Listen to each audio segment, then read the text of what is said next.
Tänk dig en sten. Den är bara en sten. Den får sin existens liksom serverad. Men en människa? Nej, enligt filosofen José Ortega y Gasset måste vi skapa vår egen existens i varje enskilt ögonblick.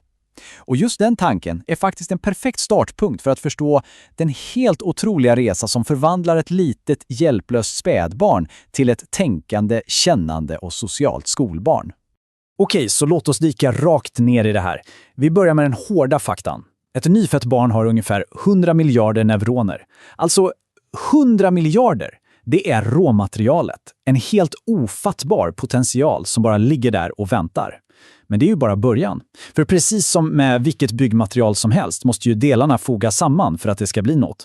Så i den här genomgången ska vi följa precis den processen. Hur en person faktiskt byggs från grunden och uppåt. Vi kommer att kika på ritningarna, hur grunden läggs, den inre designen och till slut, hur dörrarna öppnas mot världen. Först ut, själva ritningen, alltså hjärnans utgångsläge. Det är här allting börjar, med de där första grundläggande processerna som kickar igång direkt när vi föds. Så alla de där 10-100 miljarder neuronerna finns på plats, men de är liksom inte effektivt sammankopplade igen. Tänk dig ett hus fullt av elektronik men utan sladdar. Det är erfarenheter tillsammans med kroppens egen biologiska mognad som bygger de här nätverken som sedan låter oss tänka, känna och agera. Och en helt central process i det här kallas myelinisering. Du kan tänka på det precis som att isolera elektriska kablar i väggarna. Myelin är en fetsubstans som lägger sig runt nervtrådarna och gör att signalerna kan färdas helt otroligt mycket snabbare och mer effektivt. Och skillnaden då? Ja, den är ärligt talat enorm. Som du ser här går vi från en långsam, opålitlig signal till en blixtsnabb och effektiv signal. Den här uppgraderingen av hjärnans hårdvara är helt avgörande för precis all utveckling som sen följer. Då går vi vidare till de första 2 åren.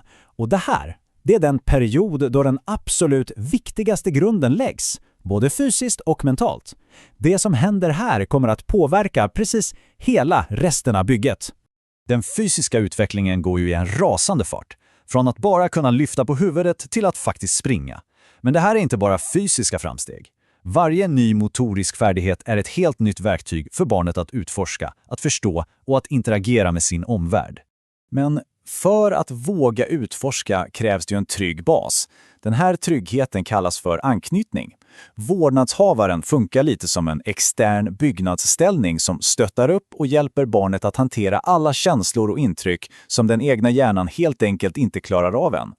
Och nu kommer vi till ett jättestort kognitivt kliv som utvecklingspsykologen Piaget kallade objektpermanens.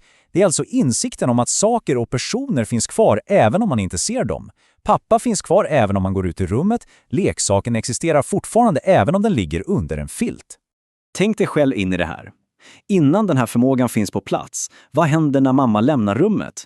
För barnet är det ju nästan som att hon upphör att existera. Man kan verkligen förstå ångesten. Så utvecklingen av objektpermanens är som en första ritning av en stabil och förutsägbar verklighet. Okej, grunden är lagd. Nu flyttar vi fokus till förskoleåren. Bygget handlar nu mindre om den yttre grunden och mer om den komplexa inre designen, alltså tankar, språk och social förståelse. Runt 2 års ålder, då händer något magiskt. Språket fullkomligt exploderar. Och det här är så mycket mer än bara ord. Det är början på symboliskt tänkande. Barnet får ett helt nytt sätt med verktyg för att kunna sätta ord på sin värld, kommunicera sina behov och börja förstå både sig själv och andra. Och det som är riktigt fascinerande är hur barn börjar använda språket för att reglera sig själva. När ett barn säger "mamma kommer snart" högt för sig självt är det inte bara ett konstaterande. Det är ett aktivt försök att lugna sig själv. Det är en tidig form av självreglering. Och sen då, runt 4-årsåldern, då sker nästa revolution. En mentaliseringsrevolution.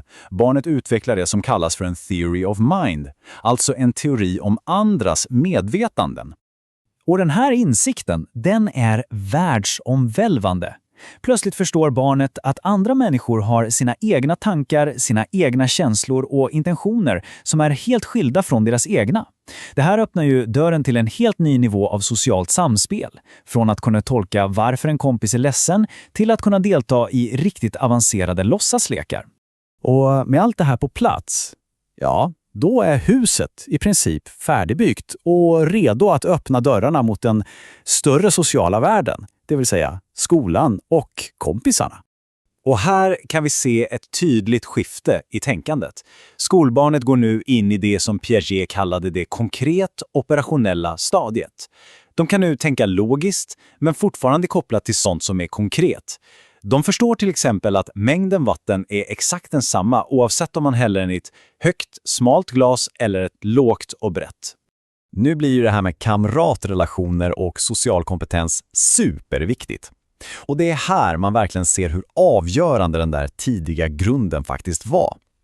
All forskning visar tydligt att barn med en trygg anknytning i ryggen har bättre sociala färdigheter och har lättare för att skapa bra relationer med kompisar i skolan. Allt hänger ihop.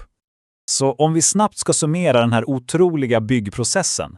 Vi startar med en enorm potential av neuroner.